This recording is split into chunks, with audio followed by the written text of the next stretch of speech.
Hello दोस्तों। मैं हूं भगवत दांगी और आज हम बात करेंगे जलवायु परिवर्तन के संबंध में। मित्रों, पर्यावरण एक ऐसा सब्जेक्ट है जो कि आज के समय में विभिन्न प्रतियोगिता परीक्षाओं में बहुत ज्यादा इसके विषय में बात हो रही है। सिलेबस इसका काफी छोटा है अनुपात में, अगर हम देखें दूसरे बड़े सिलेबस के, और इससे प्रश्न हर तरह की परीक्षा में, चाहे वो आईएएस हो, पीसीएस हो, एसएससी हो या और अन्य जितनी भी प्रतियोगिता परीक्षाएं होती है उनसे काफी बड़ी मात्रा में इससे प्रश्न पूछे जा रहे हैं। तो अगर हम इसकी तैयारी बहुत अच्छे से कर लेते हैं तो हमारे लिए बहुत ही उपयोगी सिद्ध होता है। तो हम आज जिस टॉपिक पे चर्चा कर रहे हैं वो जलवायु परिवर्तन का टॉपिक हमारा आज है। मित्रों, जलवायु में होने वाले नकारात्मक परिवर्तन जो मानव को प्रतिकूल रूप से प्रभावित करते हैं, लेकिन विडंबना इसमें एक और हो जाती है कि उसका जिम्मेदार भी मानव इस चीज का स्वयं है। तो प्राकृतिक परिवर्तन से जो हमारा आशय होता है, जलवायु जो हमारी होती है उसमें जो परिवर्तन, अवांछनीय परिवर्तन होते हैं उनको परिवर्तन, जलवायु परिवर्तन के रूप में देखा जाता है। मित्रों, अब हम बात करते हैं जलवायु परिवर्तन की डेफिनेशन, या फिर जैसे कि क्या आखिर जल में जलवायु परिवर्तन होता क्या है। तो जलवायु से आज से सबसे पहले हम समझते हैं कि जलवायु क्या होती है। जलवायु होती है किसी भी एक स्थान है, निश्चित स्थान है, वहां का एक लंबे समय का जो मौसम होता है, तो उस मौसम को, जो लंबे समय की अवधि होती है, मौसम की दीर्घकाल की जो मौसम की अवधि होती है, उसे जलवायु कहते हैं। और जबकि मौसम क्या होता है, मौसम से होता है कि छोटे समय के, कम समय के लिए जो होता है उसे मौसम कहते हैं। और मौसम जो लंबे समय तक बना रहता है, जैसे इसके बाद अभी आएगा समर, आएगी समर के बाद विंटर आएगा, उसके बाद गर्मी, तो ये जो चलता रहता है, तो इस टाइप का जो होता है वो मौसम होता है। तो मौसम की लंबे अवधि की जो समय होता है उसे जलवायु कहते हैं। और परिवर्तन से तो आपको पता ही है कि परिवर्तन से उसमें बदलाव होते हैं। तो मौसम परिवर्तन से अगर हम बात करें, जलवायु परिवर्तन की बात करें, तो ये होता है कि औसत मौसम की दशाओं में होने वाला परिवर्तन जो प्राकृतिक या मानवीय क्रियाकलापों से होता है। अच्छा, इसमें कुछ नकारात्मक, वर्तमान में अगर हम देखें तो ये इसमें कुछ नकारात्मक परिवर्तन हो रहे हैं, और जिसका जिम्मेदार, सबसे बुरी बात अगर है तो वो है कि मानव स्वयं उस चीज के लिए जिम्मेदार है। तो मतलब कोई किसी भी तरह का प्रकृति में होने वाला परिवर्तन, चाहे वो मानवीय हो चाहे प्राकृतिक हो, जलवायु परिवर्तन के अंतर्गत आता है। अब हम देखते हैं विभिन्न कारण, क्योंकि जलवायु परिवर्तन हो रहा है तो इसका कारण भी है। अगर इसके कारणों की हम बात करें तो जलवायु परिवर्तन की सबसे पहले बात करते हैं प्राकृतिक कारणों के विषय में।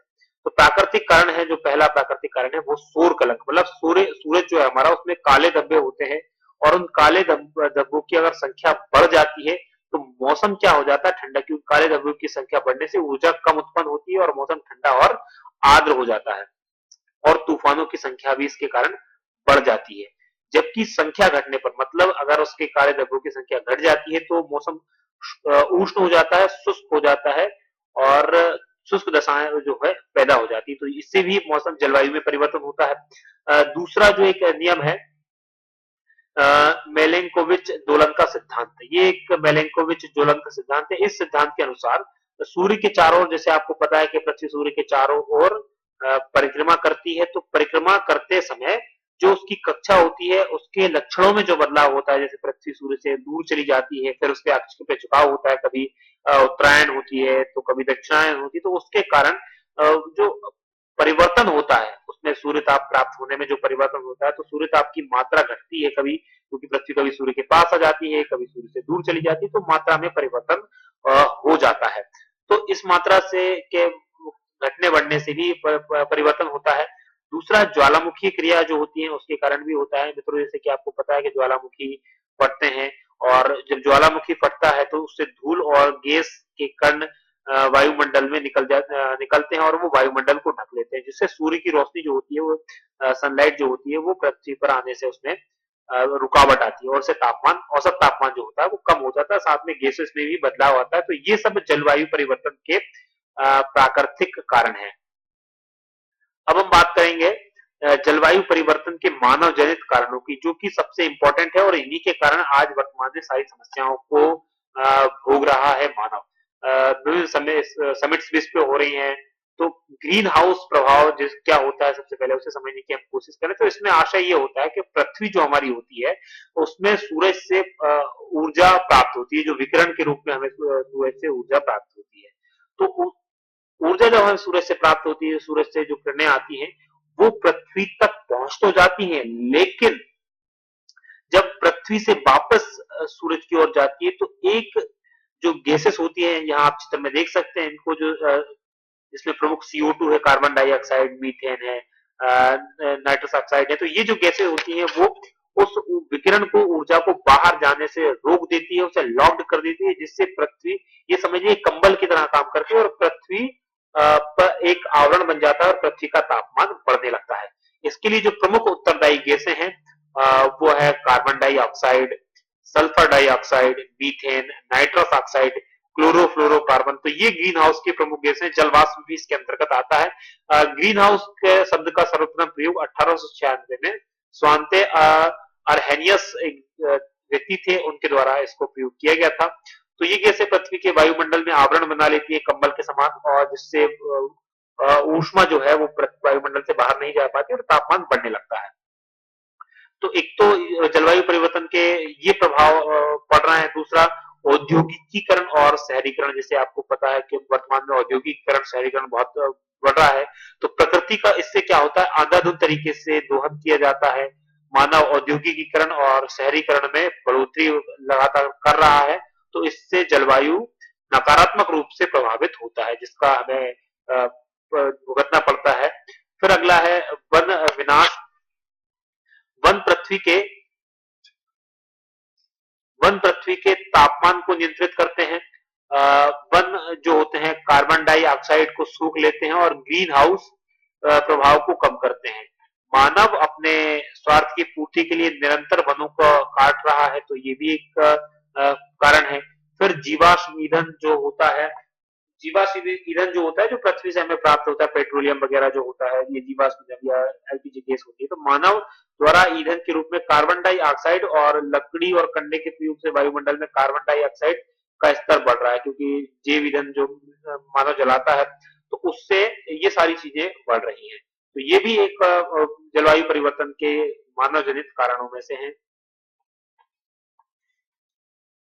अगला है मित्रों जलवायु परिवर्तन में जो होता है ओजोन क्षरण। इसके अगर हम प्रभावों को देखें तो ओजोन क्षरण, ओजोन है समताप मंडल जो होता है पृथ्वी में, जो वायुमंडल है उसके विविध मंडल होते हैं, उनमें समताप मंडल जो होता है वहां पाई जाने वाली एक गैस है, जो मुख्यतः 60 किलोमीटर की ऊंचाई तक पाई जाती है पृथ्वी की सतह से, लेकिन 12 से 35 किलोमीटर तक इसकी जो मोटाई है वो सबसे ज्यादा होती है, सांद्रता इसकी उस समय सबसे ज्यादा होती है। इसका काम होता है पृथ्वी पर जो अल्ट्रावायलेट या पराबैंगनी किरणें आती हैं उनको पृथ्वी पर आने से ये रोकती है।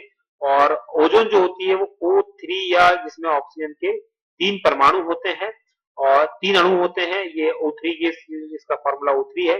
और प्रथम जो ओजोन छिद्र है वो जोसेफ फरमन एक वैज्ञानिक थे, उन्होंने 1985 में अंटार्कटिका के ऊपर देखा था।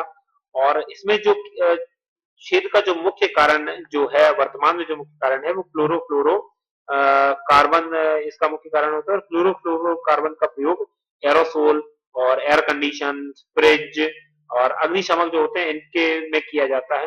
अच्छा, इसका जो प्रॉब्लम होती है वो परावैंगनी किरणें, अगर ये आने से नहीं रुकता तो परावैंगनी किरणें पृथ्वी पर आएंगी और त्वचा संबंधित कई सारे रोग और इवन त्वचा का कैंसर तक इससे हो सकता है। तो मानव के साथ साथ जीवधारियों के लिए प्रकाश संश्लेषण में ये प्रॉब्लम क्रिएट करती है, तो जीवधारियों के लिए बहुत बुरी तरह से ये प्रभावित कर सकती है, तो जिसके कारण इसको बुरा माना जाता है। अगर ओजोन हमारी हट गई तो ये एक परेशानी का कारण बन जाएगा।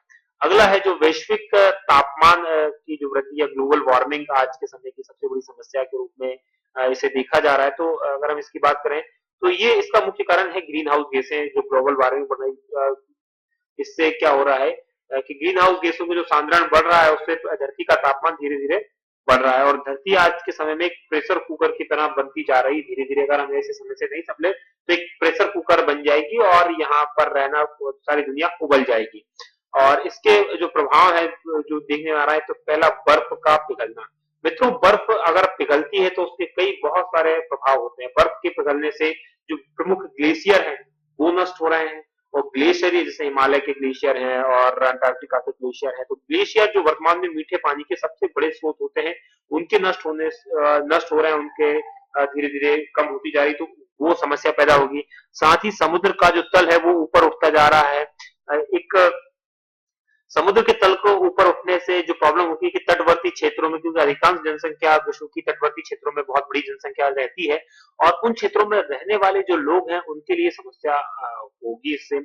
और वो क्षेत्र अगर डूब गए तो वहां की वनस्पति, जैव तंत्र पूरी तरह से, मतलब इकोसिस्टम पूरी तरह बर्बाद हो जाएगा, और ये भविष्य में मानव प्रजाति के लिए खतरा भी इससे पैदा हो जाएगा। तीसरी जो बात है, महासागरीय धाराओं में इससे परिवर्तन होगा।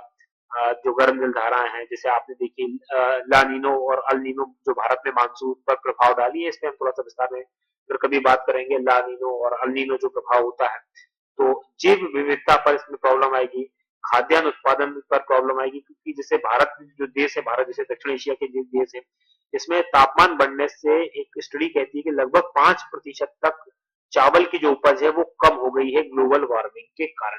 तो इस तरह की और भी समस्याओं का सामना करना पड़ सकता है, मानव स्वास्थ्य पर इसका विपरीत प्रभाव पड़ेगा।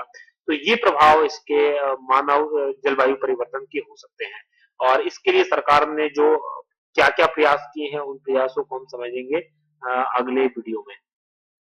तो ये प्रभाव मुख्य रूप से हो सकते हैं। मित्रों, हम आपको हमारा ये प्रयास कैसा लग रहा है, ये आप हमें व्हाट्सएप पर बता सकते हैं, और हमारा नंबर है 9630773034। और अगर आप किसी भी प्रतियोगिता परीक्षा की तैयारी कर रहे हैं, जैसे आईएएस की अगर आप तैयारी कर रहे हैं, या पीसीएस की तैयारी कर रहे हैं, या और भी किसी प्रतियोगिता परीक्षा की तैयारी कर रहे हैं, तो इस तरह की जो हमारी ऑडियो है, जीके इमेजेस हैं जो हम आपको मिलती हैं, और ऑडियो लेक्चर है, वीडियो है, उनको प्राप्त करने के लिए आप हमें व्हाट्सअप करें। लेकिन तो ध्यान रखें, व्हाट्सअप करते समय आपका नाम, आपकी सिटी और किस एग्जाम में आप अपेयर होने वाले हैं ये जरूर लिखें। आपका डी एंड के अकेडमी आपका फिर से बहुत धन्यवाद करती है। बहुत बहुत धन्यवाद।